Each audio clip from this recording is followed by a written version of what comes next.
All right, everybody. I think that's enough greeting for now, right? You can come on back.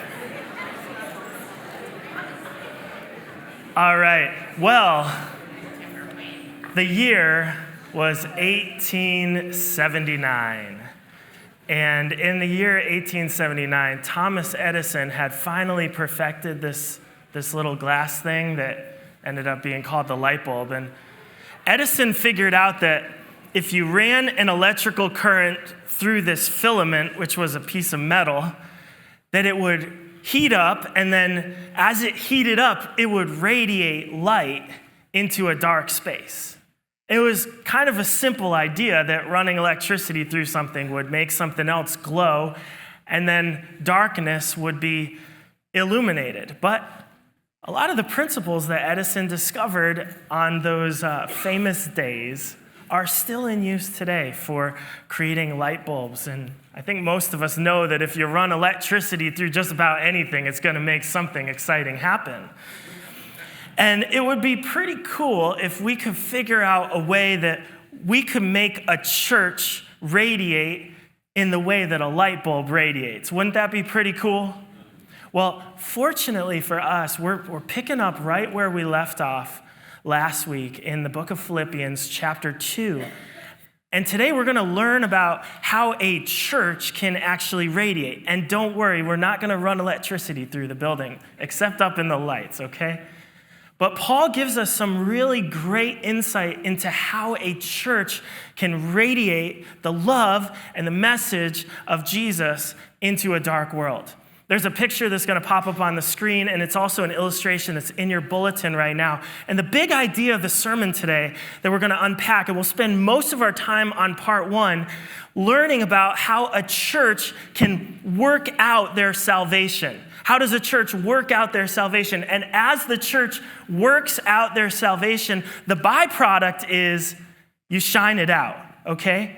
As the church works out its salvation, the church simultaneously shines out the love and the good message of Jesus into the world. So that's what we're going to unpack today. Part one is working it out. We're going to work it out. So let's read the scripture, Philippians chapter 2, verse 12 to 14. I'm going to be reading this in the NIV. It says, "Therefore, my dear friends, as you have always obeyed, not only in my presence, but now much more in my absence, continue to work out your salvation with fear and trembling, for it is God who works in you to will and to act in order to fulfill his good purpose.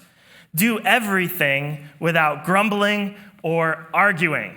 Okay, so we're going to spend some time thinking about this idea of working out our salvation. Does it mean that we should all go to Planet Fitness after church, pay $10 a month and work it out?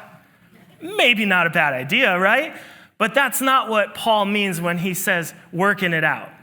Okay, we don't work out our salvation by listening to Christian music and doing jumping jacks, okay?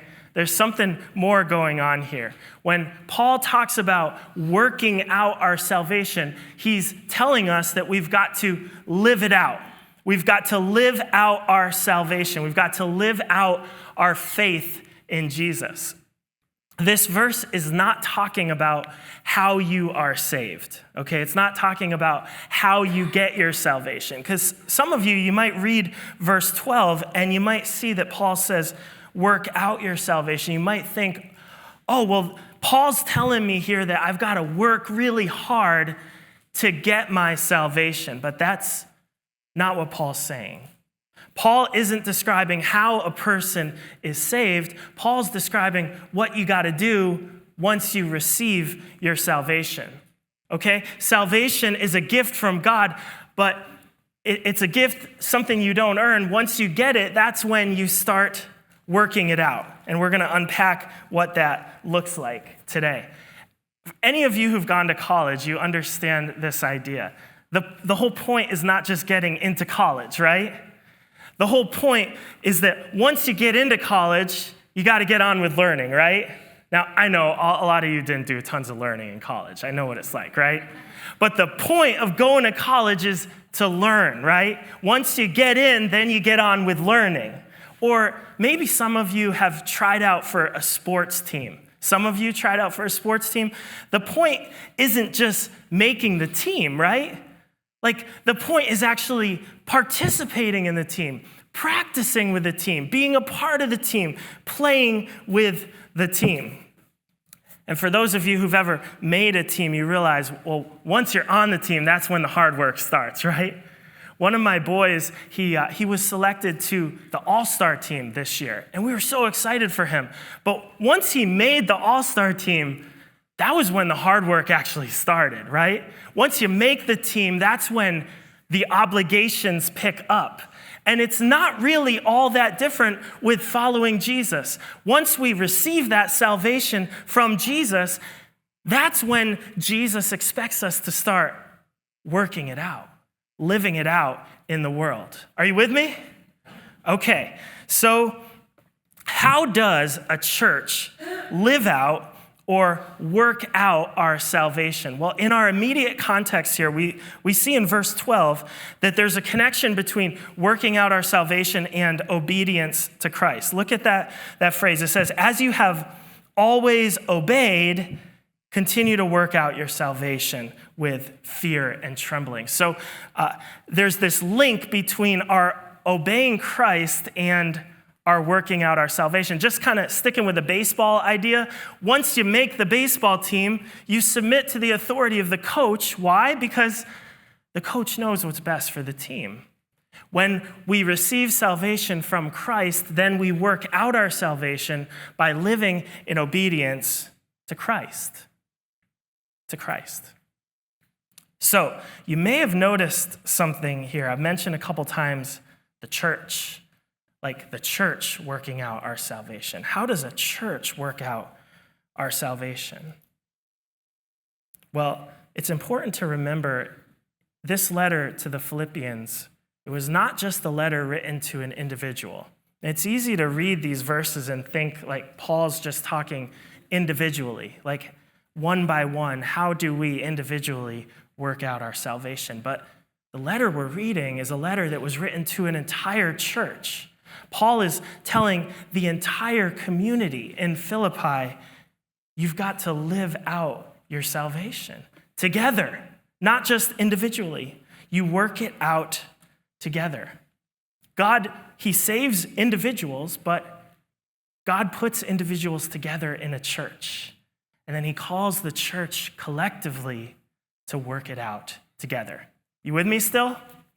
So how would this look in Philippi for the church that the letter to the Philippians was written? How would it look like in Trumbull to work out our salvation? There's a couple ideas here that we see from the Apostle Paul. The first one, we're not going to spend a ton of time on this right now. We'll bump it till a little bit later in the message. But verse 12, Paul says, one way that the church works out its salvation, verse 12, is with fear and trembling.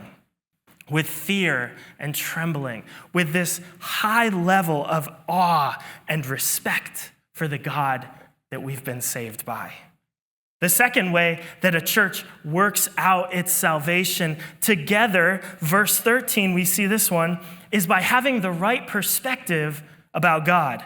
Having the right perspective about God. You see this in verse 13. It says, God is at work in you, both to will and to work for his good pleasure. You see what's going on here? God is saying to the church, hey, church, you've got to work out your salvation. But then God is saying, what is he doing at the same time? He's working.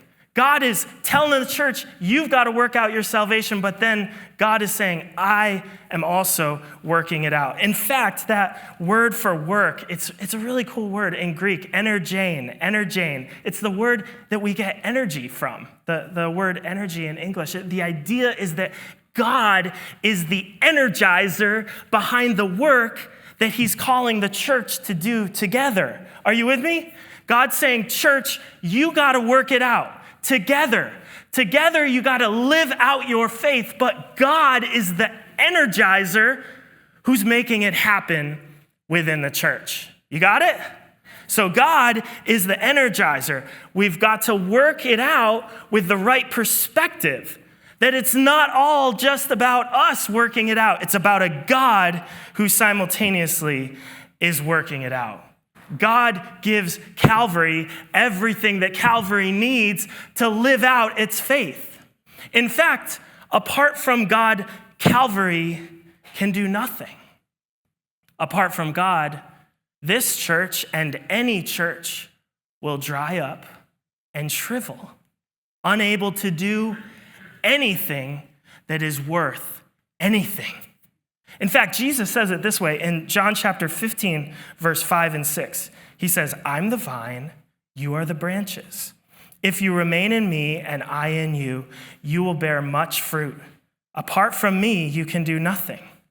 If you do not remain in me, you're like a branch that is thrown away and withers. There's a lot of different metaphors the Bible uses to describe this reality that without God energizing the work, nothing of any significance is going to happen.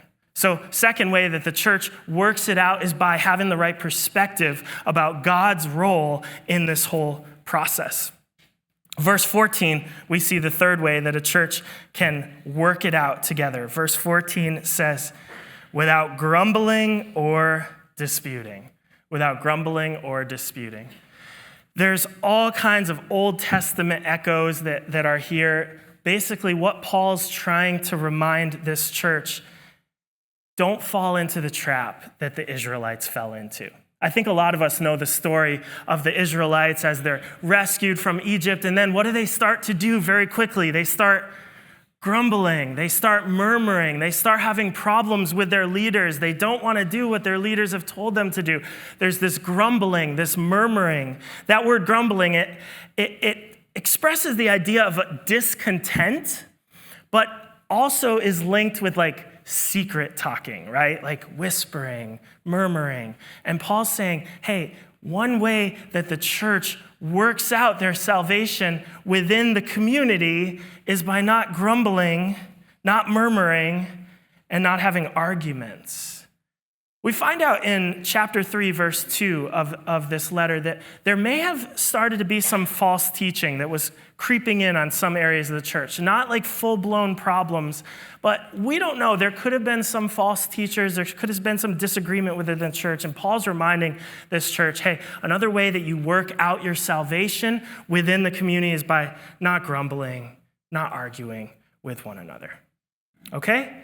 So that's what it looks like, the church in Philippi, but let's bring it down another level. We're at 498 White Plains Road in Trumbull, Connecticut. What does it look like for Calvary Church to work out its salvation? What does that look like right here? Well, I've got a few ideas for you. Back to verse 12. This is the big idea. Don't just know it, live it. Don't just know the faith, live out your faith. Don't just know about God. Let your life be lived out in the knowledge of God. And I want to speak to someone, maybe a couple people this morning, and maybe you just feel so bored with your faith. We can be honest here this morning, right? Maybe you just feel bored. Maybe there's someone here that, like, the idea of church, like, you're just bored right now. Why am I here? What's the point? This all just feels boring. I'd say, can someone agree? But I know you'd probably be a little too shy to say, yeah, I'm bored. If you feel bored with Christianity, if you feel bored with church, I want you to stick with me for just a minute here. This week, on Tuesday night, I had a bunch of friends over, and several of them were from India. And they taught me a new game, a new sport that I had never played before. And I'm going to play it all the time now because I love it. It's called Kabaddi. Has anybody ever heard about Kabaddi? I think I have a picture of it. Okay, I see you, Venkatesh. Kabaddi is this, I actually have a big bruise on my arm from it. Okay, it's this amazing game. It's a mix of tag and rugby and football. It's a pretty rough game. In fact, on Sunday night, one of the students broke his nose playing. There was a lot of blood. So the students started showing me YouTube videos of how to play the game. And I saw it, and I'm like, this looks fun. Like, this should be in the Olympics, by the way. It looks a lot of fun. And they came over our house on Tuesday, and I got to play. And you know what? I watched it on YouTube. I watched them play it for a little while. But once I started playing, it was exhilarating. I got bruised up, but it was exhilarating. It was fun. It's a whole lot more fun to be in the game than a spectator. And I do believe that there's some people here this morning, and you're just bored with Christianity. At least you think you are. You're bored with your faith, and it may be that you've been living your faith as a spectator, and you're not really in the game. And you know what? When you come to church and you just sit in the chairs and you don't do anything, it can feel kind of boring. But God did not save us. God did not call us to give us a ticket to watch church. And I just want to encourage anybody who may feel bored this morning. You're like, I don't really want to be here. Get in the game. Get in the game. This is what Paul's talking about when he says, live it out. You know it. You've heard it. Live it out. It's a whole lot more exciting. It's a whole lot more exhilarating. The second way that Calvary really practically can live it out is to keep God in his proper place. Keep God in his proper place. We see this again in verse 12. Paul talks about having this awe and respect, this fear and trembling as we approach God. This speaks to the way that we view God, doesn't it? This week, I was with a really good friend. I've known him for a long time. And he's a real humble man, like very humble, very gentle. And when I was with him, one of his kids said something to him that was really, really rude, like really rude. One of those things where I was standing right there and it's a little awkward to know, what do I do in this situation? But he looked at his daughter and he said to her, honey, I love you, but I'm your daddy, and I would appreciate a little more respect. And I was like, wow, he handled that really good. And she handled that really, really good.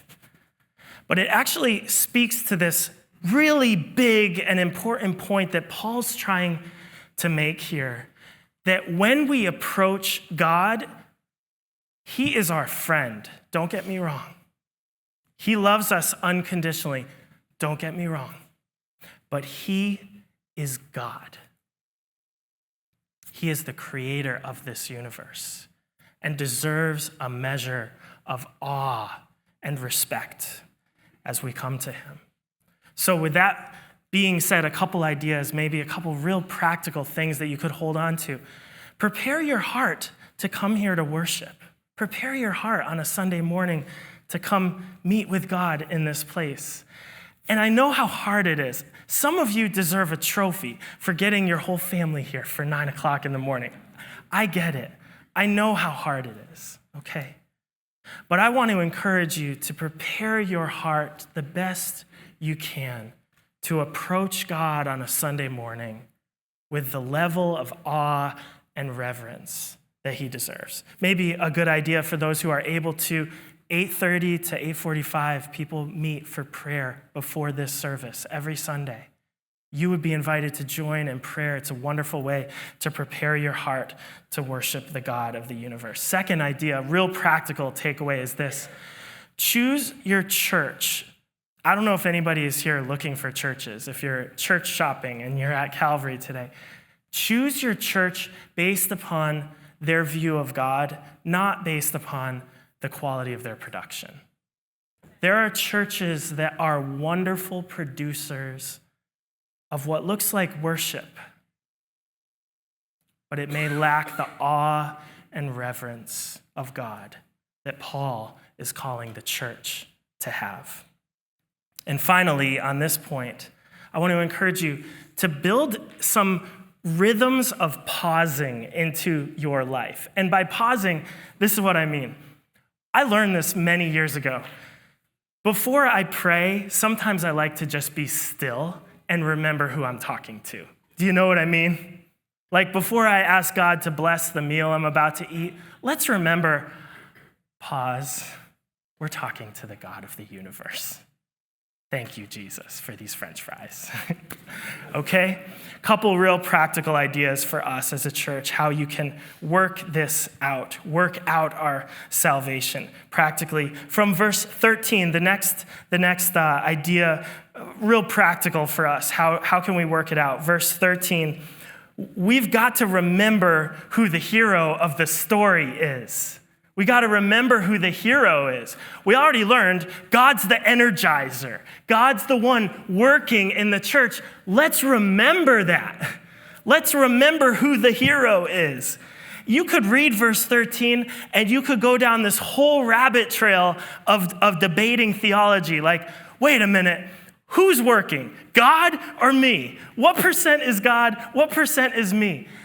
Paul doesn't want the church to get lost in some rabbit trail of theology, wondering what percent God's working, what percent I'm working. What Paul wants the church to remember is that God is the hero, and that God is the one ultimately behind the scenes empowering and energizing every single good thing that happens in every single church on this planet. Can anybody say amen? God is the hero. And as we work it out as a church, we remember that. We keep the right view of God and remember who the hero is. And I don't know if that's an encouragement. Maybe it's an encouragement for some of the leadership here, right? Maybe it's some encouragement. Leaders at Calvary Church, you work so hard. You do so much behind the scenes that nobody will ever know. And maybe some of you feel tired. Maybe some of you feel worn out. Maybe some of you are thinking, oh, one more meeting. Maybe take this as an encouragement to take a deep breath. And remember, you're not the hero of the story. Yes, God has called you to this unique season of leadership. He's called you for a purpose. He's called you for a specific reason. But he's the hero. Chapter 1, verse 6, we saw he started the work here. He's going to finish it. It's not ultimately up to us. The last super practical way that a church can live it out or work it out, we see this in verse 14 where Paul talks about not grumbling or disputing, okay? The church in Philippi, remember, they were really pressed hard. They were in a culture that was pressing them hard. We found out in chapter 1, a lot of them are suffering for their faith. Paul, at the time he's writing this, Paul's thrown in jail. There's all kinds of pressure going on. And sometimes pressure can cause disputing and debating and arguing to happen within a church. Now, I can imagine that the church of Philippi had all different ideas about all different things, right? I'm sure there was many different opinions about just about every topic in the church at Philippi, but Paul says, don't divide, okay? Don't divide over these things. This verse is not saying that hard conversations shouldn't happen. Hard conversations need to happen within the church. That's okay. That's actually a sign of health if hard conversations can happen. But it is saying that it shouldn't turn into grumbling and disputing. There's a healthy and an unhealthy way to have hard conversations. Can anybody agree? And we are 4 months away from a presidential election. And I'm sure there's enough political opinions in this room to just cause the most insane debate if we were to start right now. 4 months away from a presidential election, in the middle of pastoral transition, a couple new pastors are going to be starting. Oh boy, that's a real easy opportunity for grumbling and disputing. Bringing on some new people as staff, okay? In this room, there are people from tons of different Christian traditions. I know a lot of you. There's people from all over the Christian theological spectrum in this room. And I say all these things, politics, theology, and I forget what the other one was, but there's plenty of opportunities for Calvary to divide. Plenty of opportunities to grumble, plenty of opportunities to argue. Paul says, don't do it. Don't do it. And the truth is that if we apply what we learned last week in verses 3 and verses 4, those hard conversations can happen in the right way. Remember what Paul said in chapter 2, verse 3 and 4? He says, do nothing from selfish ambition or conceit, but in humility count others more significant than yourselves. Let each of you look not only to his own interests, but also to the interests of others. As Calvary works out its salvation, if we keep verse 3 and 4 in mind, it's going to enable those hard conversations to happen in a realm of grace that won't divide. Okay? So we learned 4 super practical ways that Paul might be encouraging us as a church to work out our salvation. And as we work it out, we start to shine it out. As we work it out, we start to shine it out. You see this in verse 15 and 16. He says, so that you may become blameless and pure, children of God without fault in a warped and crooked generation. Then you will shine among them like stars in the sky as you hold firmly to the word of life. Oh, so why do we work it out? Why do we do it? Well, Paul wants them to be blameless in the middle of a twisted and crooked generation. A twisted and crooked generation. Those words, twisted and crooked, in the Greek language, they're actually medical terms. Really interesting. That word twisted, it's a medical term that refers to vision that's distorted. Vision that does not see properly. And crooked is another Greek medical term, scolios, which is the word that we get scoliosis from. Okay, or curvature of the spine that's unhealthy. And the idea that Paul's trying to get across to this church is that as you work out your salvation in the middle of this crooked and twisted and broken generation, you'll shine like stars. You'll shine like stars. Philippi was crazy. The place this church in Philippi was living was crazy. Things that were evil were called good. People that were not God were worshiped as if they were God. And we learned last week the idea of humility was like completely foreign to them. It was hard to live out their faith in that context. Yet, it was in that context that Paul said to them, if you work it out, you will shine like stars. There's a picture of stars. Isn't a picture worth 1,000 words? Right? I love this picture because just picture the canopy of darkness. Picture the dark canopy. We got to be careful with phrases like this. If we're not careful, it can just boil down to like something that you put on a coffee mug that says like, shine like a star, right? Paul is seriously saying, hey, the world you're living in is broken on every single imaginable level. It is dark on every single imaginable level. The canopy of darkness is very real.